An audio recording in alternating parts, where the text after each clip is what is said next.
آپ کے جب چہرے کو ہم دیکھتے ہیں تو انوار کے وہاں سے بارش نازل ہوتی ہے.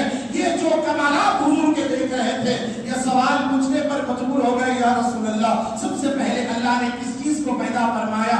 اللہ کے حبیب علیہ السلام والسلام نے ان سے یہ نہیں فرمایا بھائی یہ کیسا سوال, یہ کیسا سوال ہے, سوال ایسا نہیں ہونا چاہیے. اب آپ دیکھیے, باپ پہلے دنیا میں آتا ہے, بعد میں بیٹا آتا ہے, یہی ہے. ایسا ہو ہی نہیں سکتا کہ باپ بیٹا پہلے دنیا میں آئے پھر باپ آئے. پھر ظاہری بات تو یہ تھی کہ باپ آدم ہے, یہ پہلے ہے, بعد میں سارے انبیاء ہیں. تو صحابی رسول کی عقل اور ان کا دل اور ان کا دماغ اس بات کا متحمل نہ ہوا کہ میں آقا کو آخری نمبر پر کیسے رکھوں, میں آقا کو آخر میں کیسے شمار کروں. ہو ہی نہیں سکتا, اتنی عظمت والا, اتنی شان والا آخر میں کیسے آ سکتا ہے. چلو آج پوچھ ہی لیتے ہیں کہ یا رسول اللہ, اللہ نے سب سے پہلے کس چیز کو پیدا فرمایا؟ رسول پاک علیہ السلام والسلام جواب ارشاد فرماتے ہیں, سنو اے جابر, اب راز کھولتا ہوں. اللہ تعالیٰ نے سب سے پہلے اپنے نور کے فیض سے تمہارے نبی کے نور کو پیدا فرمایا. یعنی سب سے پہلی تخلیق, اللہ کی پہلی کریشن جب کچھ نہ تھا. اب اس حدیث شریف کے اندر بڑی تفصیل ہے. مصنف ابن ابی شیبہ, امام عبد الرزاق جو امام بخاری سے بھی پہلے کے محدث ہیں, انہوں نے اس حدیث پاک کو اپنی کتاب کے اندر اور اپنی سند کے ساتھ روایت کیا ہے.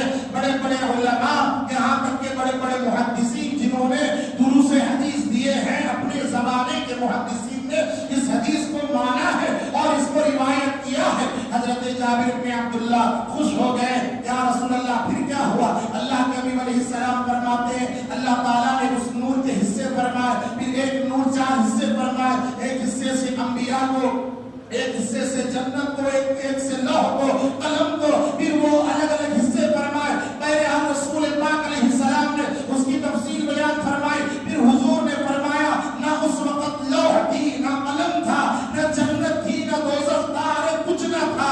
جب کچھ نہ تھا تو اللہ نے اپنے نبی کے نور, اپنے نور سے اپنے حبیب کے نور کو پیدا فرمایا. یہاں پر مجھے اور ایک حدیث یاد آتی ہے جس کو صوفیاء نے اپنی کتابوں میں لکھا ہے. حضرت بندہ نواز کے سودراز بلند پرواز علیہ رحمت و رضوان نے بھی اس حدیث کو اپنی کتابوں کے اندر روایت کیا ہے. اب صوفیاء کیسے فرماتے ہیں, یہ تو محدثین نے روایت کر دیا. اب حدیث قدسی سنیے, یہ حدیث رسول ہے.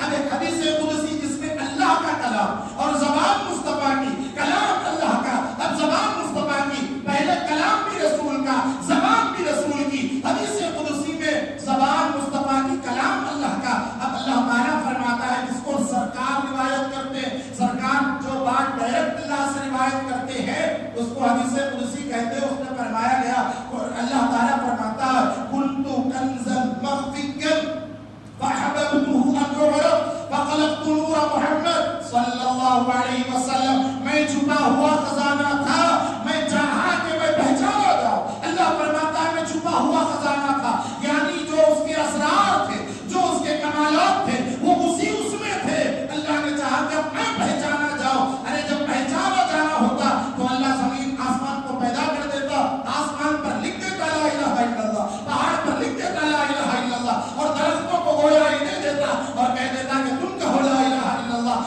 سمندر کی مچھلیاں باہر نکل کر کہتی کہ ہم لا الہ الا اللہ کا اقرار کرتے ہیں. نہیں, اللہ نے ایسا قانون نہیں بنایا. اللہ نے فرمایا جب میں نے چاہا کہ میں پہچانا جاؤں تو میں نے کیا کیا, وخلقت نور محمد صلی اللہ علیہ وسلم, تو میں نے نور محمد کو پیدا فرمایا. اب جو بھی آ رہا ہے انہی کا فیض لے کر آ رہا ہے, انہی کا صدقہ لے کر آ رہا ہے, اور انہی کے نور کی خیرات کو لے کر اب آنے والا آ رہا ہے. آج ہم تھوڑی سی نورانیت پر گفتگو کرتے ہیں. معزز سامعین کرام, بعض وقت تو یہ بھی کہہ رہے ہیں کہ اللہ کے حبیب علیہ السلام میں اور ہمارے میں بس اتنا فرق ہے کہ آپ نبی تھے اور جو ہے ہم نبی نہیں ہیں, بس یہی آپ کی خصوصیت ہے. حضور کے نور پر آج اختلاف ہو رہا ہے. یہ پرانا عقیدہ نہیں تھا. پہلے کے اولیاء اور بڑے بڑے اقواس اس بات پر کبھی کلام نہیں کرتے. آج کے علماء نورانیت پر بحث کر رہے ہیں, رسول اللہ کی نورانیت پر باتیں کرتے ہیں. آئیے ہم آپ کو بتلاتے ہیں کہ اللہ کے حبیب علیہ السلام کا نور کس شان کا ہے, اور حضور پاک علیہ السلام کتنا خوش ہوتے تھے جب کبھی ان کو نور کہا جاتا تھا. میں دو روایتیں آپ کے کرتا ہوں. ایک صحابی ہیں جن کا نام حضرت کعب بن زہیر رضی اللہ تعالیٰ عنہ، جنہوں نے ایک قصیدہ لکھا جس کو قصیدہ بردہ کہتے ہیں. میں نے کل کی مجلس میں قصیدہ بردہ کا واقعہ بیان کیا. وہ بات کی صدیوں کا ہے کہ اس وقت کی بات ہے جب دربار رسالت موجود ہے اور اشعار پڑھنے والے حضرت کعب بن زہیر ہیں. معاملہ یہ ہوا کہ حضرت کعب بن زہیر پہلے ایمان نہیں لائے تھے اور وہ ایسے ویسے کلام جو ہے پڑھ دیتے تھے اور اللہ کے حبیب علیہ السلام کی شان میں بھی نازیبا کلمات اشعار کی شکل میں کہتے تھے. جب معلوم ہوا سرور دو عالم صلی اللہ علیہ وسلم کو کہ کعب بن زہیر نے یا رسول اللہ اس نے آپ کی شان میں گستاخی کی اور ایسے ایسے کلمات کہے، اللہ کے حبیب علیہ السلام نے وارنٹ جاری کر دیا، کہا کہ جہاں بھی کعب بن زہیر ہے اس کو قتل کرو، اگر وہ کعبے کے خلاف کو بھی اوڑھ لے تو اس کو قتل کرو. اللہ کے رسول نے یہ وارنٹ جاری کر دیا. اب صحابہ کرام ڈھونڈنے لگے کعب بن زہیر کو، اور جو گستاخی جو آدمی کر دیتا ہے اس کے لیے زمین تنگ ہو جاتی ہے. فرشتوں کی لعنت، اجنہ کی لعنت، سارے ملائکہ کی اس کے اوپر لعنت ہوتی ہے جو گستاخ رسول ہوتا ہے. اب کعب بن زہیر کو بول دیے، اندر ہی اندر توبہ کر لیے. اللہ کے حبیب علیہ السلام کے صحابہ سے چھپتے چھپاتے چادر کو اوڑھے اوڑھے مکے میں گھومتے، کبھی ادھر سے ادھر کبھی ادھر سے ادھر. ایک مرتبہ حضرت سیدنا ابوبکر صدیق سے ملاقات ہوئی رضی اللہ تعالیٰ عنہ. فرماتے ہیں کہ یا ابابکر صدیق، کعب بن زہیر معافی مانگتا ہے اور رسول اللہ کی خدمت میں آنا چاہتا ہے.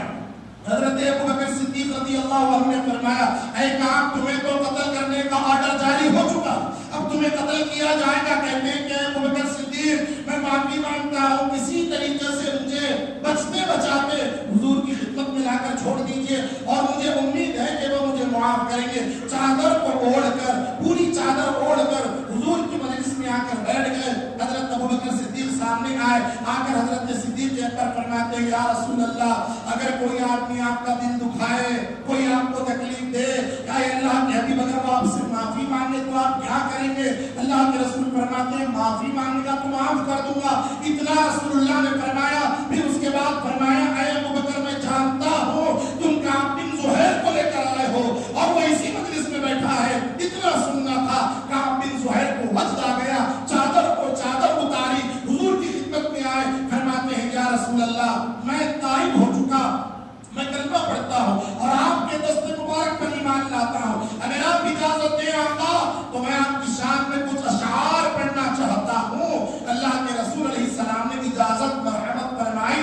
اب وہ کھڑے ہو گئے، صحابہ کا مجموعہ موجود ہے اور اب یہاں نعت پڑھی جا رہی ہے. اب تک ایسے ویسے اشعار پڑھتے تھے، اب رسول اللہ کی شان میں اشعار پڑھے جا رہے ہیں. کہاں پر؟ حضور کی خدمت میں، ساتھ میں صحابہ بھی موجود ہیں. کھڑے ہو کر اللہ کے حبیب علیہ السلام کی شان میں اشعار پڑھتے پڑھتے پڑھتے پڑھتے ایک شعر پر آ جاتے ہیں. اس کے اندر پہلے تو حضور کے کمالات، پہلے حضور کے معاف کرنے کا تذکرہ، پھر آپ کی امانت داری کا تذکرہ، آپ کے صدق و صفا کا تذکرہ، ہر آپ کے اوصاف بیان کرتے کرتے اب حقیقت محمدی کی طرف آ رہے ہیں. آپ کہتے ہیں ان الرسول لنور یستضاء به صارم من سیوف اللہ المسلول. جب یہ شعر پڑھتے ہیں اس کا ترجمہ کیا ہے؟ حضرت کعب بن زہیر فرماتے ہیں یا رسول اللہ سارے اوصاف اپنی جگہ، یہ جو رسول ہے صحابہ کے درمیان کھڑے ہو کر حضرت کعب فرماتے یہ جو رسول ہے لنور، بے شک اللہ کے نور ہے، لنور نورانی ہے، یستضاء به، صرف اکیلے نور نہیں ہے جن سے دوسرے لوگ ضیا پاتے ہیں، جن سے دوسرے لوگ روشنی حاصل کرتے ہیں، جن سے سب روشنی حاصل کرتے ہیں. یہ وہ رسول ہے صارم من سیوف اللہ مسلول. اور ان کی شان یہ ہے کہ یہ اللہ کی تلواروں میں سے ایک تلوار ہے. جب یہ شعر رسول اللہ کے سامنے پڑھے گئے، اب تک آقا سن رہے تھے، اب تک آقا سن رہے تھے. جب انہوں نے حضور کی جو ہے معاف کرنے کا ذکر کیا، سن رہے آقا مسکرا رہے، ابھی حرکت میں نہیں آیا آقا، سن رہے اچھا ٹھیک ہے، ہاں ہاں ایسے ہیں. جب سن رہے ہیں، جب اس شعر پر پہنچے ان الرسول لنور یستضاء به، رسول پاک علیہ السلام ایسے نور ہیں جس سے سب روشنی حاصل کرتے ہیں. جب یہ شعر پر پہنچے سرکار خوش ہوئے اور اپنی کملی نکال کر ان کے اوپر پھینک دی، پھینک کر فرمایا یہ لو یہ تمہارا انعام ہے. کون سے شعر پر؟ جس شعر میں رسول اللہ کو وہ صحابی نے کیا کہا؟ نور کہا. رسول اللہ کی شان نورانیت بیان فرمائی. معلوم یہ ہوا رسول پاک ہر شعر سے خوش ہوتے ہیں، اس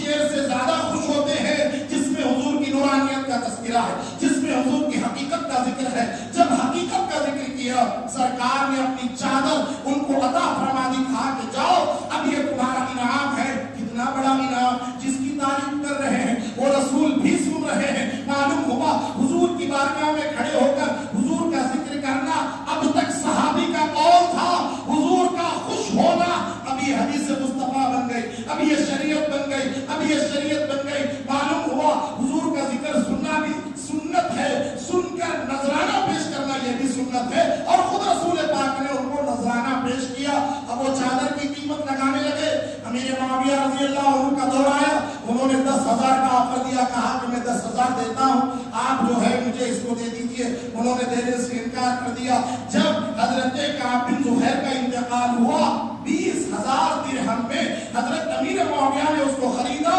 اس کے بعد بادشاہ بنو امیہ بنو عباسیہ جب کبھی مسند پر بیٹھتے تو حضور کی چادر کو اوڑھ کر بیٹھتے۔ یہ وہ چادر تھی جو سرکار نے اپنی شان نورانیت سننے کے بعد ان کو عطا کیا۔ تو معزز سامعین کرام، یہ حقیقت محمدی ہم کیا بیان کر سکتے ہیں؟ اللہ تعالیٰ نے ہمیں اور آپ کو موقع دیا کہ اپنے حبیب پاک علیہ السلام کا کما حقہ ذکر کرو، کما حقہ کرو، اور اس بار کیوں نہ کریں؟ ہم ہر بار کرتے ہیں، اس بار کیوں نہ کریں؟ اب جو آنے والا ماہ میلاد، اب جو میلاد کا مہینہ جو چل رہا ہے، آنے والی 12 ربیع الاول شریف جو آنے والی ہے، اس میں ہمارے رسول کائنات صلی اللہ علیہ وسلم کی یوم ولادت کے پورے 1500 سال مکمل ہوتے ہیں۔ ہر سال سے زیادہ یہ سال زیادہ اہمیت کا حامل ہے۔ تو میں ایسے کر رہا تھا معزز سامعین کرام، اللہ کے حبیب علیہ السلام کی نورانیت کو ارے کس نے انکار کیا؟ آپ بتائیے تو صحیح، انکار کس نے کیا؟ اولیاء کو کہتے رہے، صوفیاء کو بیان کرتے رہے۔ چلیے میں آپ کو اور ایک صحابی کا حوالہ دیتا ہوں، یہ حضرت کعب بن زہیر جن کے متعلق ایسا ہے۔ اب میں آپ کو بتلاؤں مواہب اللدنیہ امام البستلانی کی کتاب میں جب حضرت عباس ابن عبد المطلب رضی اللہ تعالیٰ عنہ پیارے نبی صلی اللہ علیہ وسلم کے چچا جان جب حضور کی خدمت میں آئے تو انہوں نے کہا کہ یا رسول اللہ، میں آپ کی شان میں اشعار کہنا چاہتا ہوں۔ اللہ کے حبیب نے کہا کہ ارشاد فرمائیے، آپ ہماری شان میں کچھ کہیے۔ حضرت عباس اشعار کہتے رہے۔ ایک شعر کا ترجمہ یہ ہے، آپ کہتے ہیں یا رسول اللہ، میرا یہ وجدان اور میرا یہ عقیدہ کہتا ہے کہ جب حضرت سیدنا ابراہیم علیہ السلام کو جب اٹھا کر آگ میں ڈالا گیا، جب وہ آگ میں چلے گئے، وہ آگ گلزار بن گئی، پھر وہ آگ کے اندر ایک ٹھنڈے پانی کا چشمہ آ گیا اور ایک انگور کی بیل آ گئی، پھر جسم پر لباس آ گیا۔ یا رسول اللہ، میں یہ سمجھتا ہوں کہ ابراہیم خلیل اللہ کا کمال نہیں، یہ محمد حبیب اللہ کے نور کا کمال ہے، یہ محمد مصطفیٰ کے نور کا کمال ہے۔ وہ نور سیدنا ابراہیم کے پشت میں تھا، اسی لیے آگے نمرود حضرت ابراہیم کا کچھ بگاڑ نہ سکی۔ یہ صحابہ کا عقیدہ تھا۔ اگر آج ہم نور والا آیا ہے، نور لے کر آیا ہے کہہ دیتے ہیں، بات ہضم نہیں ہوتی۔ صحابہ سارے کہتے تھے کہ یہ رسول اللہ نور والے ہیں، نور والے مصطفیٰ، نورانی مصطفیٰ، یہ کہتے تھے اور اپنے اشعار کے اندر بیان بھی کرتے تھے۔ حدیثوں کے اندر ساری تفصیلات موجود ہیں۔ قرآن مجید میں اللہ ارشاد فرماتا ہے، قد جاءکم من اللہ نور و کتاب مبین، تمہارے پاس اللہ کی جانب سے ایک نور آ گیا اور ایک روشن کتاب آ گئی۔ بعض مفسرین نے کہا کہ نور سے مراد قرآن ہے، بعض نے کہا کہ یہ نور سے مراد شریعت ہے۔ میں کہتا ہوں بہت سارے مفسرین کرام نے اس نور سے مراد ذات مصطفیٰ صلی اللہ علیہ وسلم کو لیا ہے۔ اگر ذات مصطفیٰ نہ ہوتے تو الگ سے کتاب مبین کا ذکر کیوں ہوتا؟ کتاب مبین کا ذکر الگ ہے، نور کا ذکر الگ ہے۔ یہ نور بشری لباس میں آیا، پھر اس کو کتاب عطا کی گئی۔ اس طریقے سے اس کی ترتیب بنتی ہے۔ معزز سامعین کرام، ماہ میلاد ہر سال آتا ہے اور عاشقان رسول اپنے اپنے طور پر میلاد رسول منانے کی سعادت حاصل کرتے ہیں۔ دیکھیے ساتھ، میلاد پر خوش ہونا یہ جو ہے کوئی جھگڑے کا مسئلہ ہے ہی نہیں، جھگڑے کا مسئلہ بنا دیا گیا، اس کو بنا دیا گیا۔ بھائی فطری بات ہے، فطری بات ہے، جب آپ کو کوئی نعمت ملتی ہے تو آپ کو خوشی ہوتی ہے۔ اب بتلائیے کہ سب سے بڑی نعمت کون ہے؟ وہ رسول پاک علیہ السلام سب سے بڑی نعمت ہے۔ جب اتنی بڑی نعمت ہے تو خوشی کا اظہار کرنا بھی چاہیے۔ ہم نے دوسرے مسلک کے علماء کو یہ کہتے ہوئے سنا، وہ کہتے ہیں پتہ نہیں تنقید سے کہتے ہیں یا خوش ہو کر کہتے ہیں پتہ نہیں، وہ اپنے خطابات میں کہتے ہیں ہم نے سنا، اب کہہ رہے ہیں۔ اور جب میلاد کا مہینہ آتا ہے طوفان بدتمیزی برپا ہو جاتا ہے، بالکل طوفان بدتمیزی، سادہ سیدھی افواہ کو بھٹکا دیتے ہیں۔ اپنے علم کی بنیاد پر منبر رسول سے حضور کی شان بیان کرنے کے بجائے تنقید سے رسالت کے مرتکب لوگ ہو رہے ہیں اور بیان کر رہے ہیں۔ بعض نادان کی باتوں میں ہو جاتے ہیں۔ ارے بھائی آپ دیکھیے اللہ کے رسول علیہ السلام کے صحابہ نے کیا کیا، اس کی دلائل کی طرف ہم آئیں گے۔ میں آپ کو ایک جو ہے ایک جغرافی صدی کے لیے آپ کو میں ایک بات بتلاتا ہوں. آپ پڑھیے بچوں کی اسکول کی کتابیں آپ پڑھیے, اس کے اندر ایک سبق ملتا ہے مہاتما گاندھی کا, ایک سبق ملتا ہے راجا ہریش چندر کا, ایک سبق ملتا ہے مولانا ابوالکلام کلام آزاد کا. ہسٹوریکل بڑے بڑے جتنے بڑے بڑے لوگ گزرے ہیں ان سب کا سبق ملتا ہے. آپ پوچھیے سلیبس بنانے والوں سے, آپ نے ان کتابوں کے اندر ان کا تذکرہ کیوں رکھا؟ جواب دیتے ہیں کہ صاحب اپنے بڑوں کو, اپنی نسل کو پڑھانا چاہیے تاکہ وہ موٹیویشن لے سکے, وہ ان سے جو ہے ان سے کچھ نصیحت لے سکے اور ان کے جیسا جذبہ پیدا کر سکے. آپ چلے جائیے لال قلعہ کے پاس, وہاں پر شہداء کے نام پتھر پر لکھے ہوئے ہیں. ارے کیوں لکھے ہوئے؟ اس لیے کہ انہوں نے ہمارے دیش کو آزاد کرنے میں ایسا کردار ادا کیا, ایسا کردار کیا. یہ ہیروز ہیں, یہ ہمارے بڑے لوگ ہیں, ان کا تذکرہ ہونا چاہیے, ان کو پڑھانا چاہیے تاکہ آنے والی نسل ان کو یاد رکھے. تو معزز سامعین کرام, یہ جتنے اساتذہ آئے, یہ جتنے بڑے آئے, ان سب کو اگر بڑائی ملی ہے وہ نالے مصطفیٰ کے بعد ملی ہے.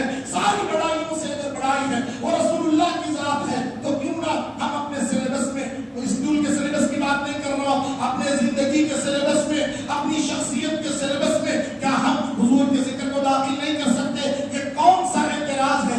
ایسی محافل کے سجانے کو بھی لوگ جو ہے شرک اور بدعت سے تعبیر کرتے ہیں. مثال کے طور پر اب دیکھیے کسی کے گھر میں ولیمہ ہے, کسی کے گھر میں ولیمہ ہے, اور اس دن سارے لوگ اچھے کپڑے پہن کر فنکشن ہال آ گئے, سوائے دولہے کے باپ کے. دولہے کا باپ کہتا ہے کہ بھائی دیکھو میں تو میرے بیٹے کے ولیمے میں خوش ہوں, مگر میں کپڑے گندے ہی پہنوں گا, میں منہ نہیں دھوؤں گا, بال بھی نہیں بناؤں گا, گندا ہی رہوں گا اور لوگوں کو ویسے ہی ملوں گا. آپ کہیں گے کہ بھائی سال پر گندا رہے, مگر آپ بیٹے کا ولیمہ ہے, آج تو اچھے کپڑے پہن لیتا, آج تو خوشی کا اظہار کرتا تاکہ تیرا بیٹا بھی خوش ہو جائے, تیرے رشتہ دار بھی خوش ہو جائے کہ وہ دولہے سے باپ کا تعلق بتانا ہے.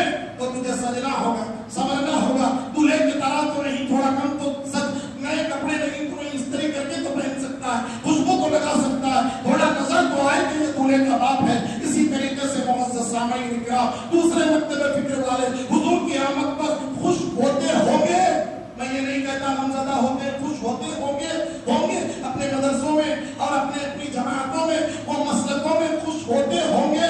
ہم کہتے ہیں کہ ارے بندے, اگر تیرا تعلق مصطفیٰ سے ہے, ایک امتی کا تعلق ایک رسول پاک علیہ السلام سے, ایک امتی کا جو تعلق ہوتا ہے اس کا تقاضا یہ ہے تو خوشی کا اظہار بھی کرے, تو خوشی کا اظہار بھی کرے. ایسا نہ ہو کہ میں امتی ضرور ہوں, دل میں خوش ہوتا ہوں اور اوپر سے ہر دن جیسے رہتا ہوں اس دن بھی ویسے رہتا ہوں. میرے بھائی یہ محبت کی دلیل نہیں ہے. محبت کی دلیل یہ ہے تھوڑا سا الگ نظر آ. آپ اگر اچھے نئے کپڑے پہنے تو لوگ آپ کو پوچھیں گے کیا بات ہے, دعوت میں جا رہے ہیں. لوگ پوچھیں گے کیا بات ہے, دعوت میں جا رہے ہو, تمہیں سج سبر کر. دعوت میں جانے والا کہے گا ہاں دعوت میں جا رہا ہوں. اگر کوئی پوچھے تو کہے گا نہیں بھائی آج عید کا دن ہے اس لیے میں نے اپنے آپ کو سجایا ہے, سنوارا ہے. ہر دن کی ایک خاصیت ہوتی ہے. تو مجھے کہنے دو, جس کا جتنا تعلق رسول پاک سے ہوتا ہے, جس کا تعلق حضور کی غلامی سے ہوتا ہے, معزز سامعین کرام وہ اظہار کرے گا. دوسرے لوگ اظہار کرتے نہیں کرتے, مجھے ان سے لینا دینا نہیں ہے, مگر جن کا تعلق ہے ان کو محبت کا اظہار کرنا چاہیے. یہ میلاد رسول علیہ السلام یہ جشن کا موقع ہے, یہ خوشی کا موقع ہے. اور اللہ کے حبیب علیہ السلام ان محافل سے خوش ہوتے تھے اور وہ خوش ہوتے ہیں. میں آپ کو ایک مثال دیتا ہوں, چھوٹی سی مثال. دیگر مکاتب فکر کے لوگ بھی اس کو مانیں گے, انکار نہیں کریں گے, بالکل مانیں گے. اب یہ اور بات ہے کہ اپنے خطابات میں ایسے بیانات اپلوڈ کر رہے ہیں جس سے اچھے خاصے لوگ جو ہے پریشان ہو جاتے ہیں. میں آپ کو بتلاؤں, ایک بہت بڑے محدث گزرے ہیں, حضرت شاہ عبدالرحیم محدث دہلوی علیہ رحمت و رضوان. یہ ہمارے دکن کے نہیں, یہ شمالی ہند کے ہیں اور شمالی ہند کا سب سے بڑے مدرسہ کے اکابر میں یہ شمار کیے جاتے ہیں. انہوں نے فرمایا کہ ہر سال جب ماہ ربیع الاول آتا, میلاد کا مہینہ آتا, تو ہمارے گھر میں محفلیں سجتی, نعت پڑھتے اور حضور کے قصیدے پڑھتے اور ہم لوگوں کو کھانا کھلاتے, سب کچھ کرتے. مگر ایک سال ایسا ہوا کہ ہمارے پاس ذرا تنگی آ گئی, پیسے کم ہو گئے. تو انہوں نے وہ فرماتے ہیں حضرت تو میں نے کیا کیا, میں اپنے گھر جا کر تھوڑے سے چنے رکھے ہوئے تھے, بھنے ہوئے چنے رکھے ہوئے تھے، میں نے ان چنوں کو لیا، چنوں کو تیار کیا، گلی میں جو بچے کھیل رہے تھے میں نے ان بچوں کو حضور کے میلاد کی خوشی میں نے تمام لوگوں کو، تمام بچوں کو وہ چنے تقسیم فرما دیے۔ دن گزر گیا، اب اس کا بدلہ دیکھیے، وہ ارشاد فرماتے ہیں میں نے سرور دو عالم صلی اللہ علیہ وسلم کو خواب میں ملاحظہ فرمایا، رسول پاک علیہ السلام ایک مقام پر تشریف رکھتے ہیں اور جو چنے میں نے بچوں کو بانٹے وہی چنے حضور کے سامنے رکھے ہوئے، حضور کے سامنے رکھے ہوئے۔ میں دیکھ کر حیران ہوا کہ یا رسول اللہ، وہ چنے جو میں نے بانٹے معلوم ہوا حضور کی محبت پر خرچ کرنے سے، بانٹنے سے وہ ختم نہیں ہوتا، وہ دربار رسالت میں پہنچتا ہے، حضور کے پاس پہنچتا ہے اور حضور اس کو دیکھ کر خوش بھی ہوتے ہیں، مسکراتے بھی ہیں۔ اس لیے معزز سامعین کرام، اللہ نے فرمایا جب تم پر اللہ کا فضل ہو اور اس کی رحمت ہو، چاہے کہ تم خوشیاں مناؤ، خوشی منانے کے کئی ضابطے ہوتے، کئی اس کے جو ہے طریقے ہوتے ہیں۔ ہاں، شریعت مطہرہ کے اندر ہو، شریعت مطہرہ کے معاملات، شریعت کے معاملات ہو، کیا ہم نہیں دیکھ رہے ہمارے شہر کے بعد علماء جیسے ہی ربیع الاول کا شریف مہینہ آتا ہے، سیرت نبی کے عنوان پر جلسے کر رہے ہیں۔ اب آپ ان سے پوچھئے کہ بھائی کس بات کے غم میں آپ جلسہ کر رہے ہو؟ وہ کہیں گے غم نہیں بھائی، یہ مہینے میں رسول پاک پیدا ہوئے، تو یہ بھی ایک طریقے سے میلاد منانا ہوا۔ پھر دوسرے معاملات پر اعتراض کرنا، یہ کہاں سے ثابت ہے؟ یہ بڑے بڑے لوگوں نے کبھی اس پر انکار نہیں کیا کہ 150 سال 200 سال سے اس کے خلاف کتابیں لکھی گئی اور باضابطہ طور پر جماعتوں کو بنایا گیا اور عاشقان رسول کا تعلق اپنے نبی سے توڑنے کی کوشش کی جاتی رہی۔ مگر یاد رکھیے، امت کا ایک طبقہ جو شروع سے اللہ کے حبیب علیہ السلام کی آمد پر خوشی مناتا تھا اور آئندہ بھی مناتا رہے گا، جس میں فضائل بیان ہوں گے، جس میں کمالات بیان ہوں گے، یہ بیان ہوتے جاتے رہیں گے۔ ایک حدیث سنا کر اپنی بات کو ختم کرتا ہوں۔ حضرت معاویہ بن ابی سفیان رضی اللہ عنہما سے روایت ہے، اللہ کے حبیب علیہ السلام ایک مرتبہ مسجد نبوی کے صحن میں تشریف لائے۔ مسجد نبوی کے صحن میں وہاں دیکھا کہ صحابہ اکرام حلقہ بنا کر ایک جلسے کی شکل اختیار کر کے وہاں پر کچھ گفتگو کر رہے ہیں۔ اللہ کے حبیب علیہ السلام تشریف لائے، آ کر صحابہ سے پوچھا کہ ما اجلسکم، تم یہاں کیوں بیٹھے؟ تو صحابہ عرض کرنے لگے یا رسول اللہ، ہم یہاں اس لیے بیٹھے کہ ہم اللہ سبحانہ و تعالیٰ کا شکر بجا لاتے ہیں کہ اس نے ہم کو ہدایت دی اور اس کا سبب آپ کو بنایا۔ آپ کے صدقے میں اللہ نے ہم کو ہدایت دی، دین کی، اسلام کی۔ ہم اس قسم کی باتیں کر رہے ہیں اور آپ کے آمد کا ذکر کر رہے ہیں۔ رسول اللہ فرماتے ہیں کیا تم قسم کھا سکتے ہو کہ تم یہی باتیں کر رہے تھے؟ صحابہ نے فرمایا ہاں یا رسول اللہ، ہم قسم کھا کر کہتے ہیں ہم یہی باتیں کر رہے تھے۔ تبھی تو حضور فرماتے ہیں، تبھی تو میں دیکھ رہا ہوں جبرائیل مجھ سے کہہ رہے ہیں کہ یا رسول اللہ، اللہ تعالیٰ اس مجلس پر فرشتوں کے سامنے فخر فرما رہا ہے، فرشتوں کے سامنے فخر کرتا ہے اور کہتا ہے یہ کتنی اچھی مجلس ہے۔ نہ اس مجلس میں تبلیغ کی بات ہو رہی تھی، نہ اس مجلس میں قرآن کی بات، نہ اس میں حدیث کی بات، نہ نماز کی بات، نہ روزے کی بات، بلکہ جس کے صدقے میں یہ سارے اعمال ملے ہیں اس مصطفیٰ کی بات ہو رہی تھی۔ اللہ تبارک و تعالیٰ اس پر خوشی کا اظہار فرما رہا ہے اور فرشتے بھی اس مجلس کو گھیرے ہوئے ہیں۔ تو معزز سامعین کرام، چاہے 12 روزہ مجالس کرنا یا جو ہے نعتیہ محفل رکھنا، قصیدے کی محفل رکھنا، یہ سب عین سنت الہی ہے اور سنت صحابہ ہے۔ اپنے دل میں ذرا بھی اعتقاد کو کمزور ہونے نہ دیں۔ سب سے پہلے ابتدا گستاخیوں کی، بے ادبیوں کی ابتدا اولیاء سے ہوتی ہے، پھر آدمی اوپر جاتے جاتے گستاخ رسول بن جاتا ہے۔ لہذا ایسے عقائد سے دور رہیں اور دل کھول کر اور جو ہے پورے عزم کے ساتھ، استقلال کے ساتھ عید میلاد منائیں، غیروں کو بھی اس میں بلائیں اور جہاں کہیں آپ کے دوست ہیں، احباب ہیں، ان کو دعوت فکر دیں کہ بھائی دیکھو اتنے صدیاں گزر گئے، یہ 1500واں میلاد ہے، ہو سکتا ہے آنے والے 100 سال ہم رہیں یا نہ رہیں، بالکل نہیں رہیں، یہ نسل ختم ہو جائے گی، ہماری یہ نسل کی نسل آگے باقی رہے گی، ہم آئندہ میں ہی رہیں گے۔ اس لیے اپنے دوست کو، احباب کو، رشتہ داروں کو ترغیب ضرور دلائیں، دعوت فکر ضرور دیں۔ ایسا بول کر وہ چھوڑے رہے بھائی تو پکوڑا ہے، تو دوسری جماعت کا ہے، تو فلاں مسلک کا ہے، نہیں، اس کو پکڑ کر اتنا تو بھولو کہ بھائی اب تو تھوڑا پگھل اب تو پاس آ جا اپنی حرکتوں سے۔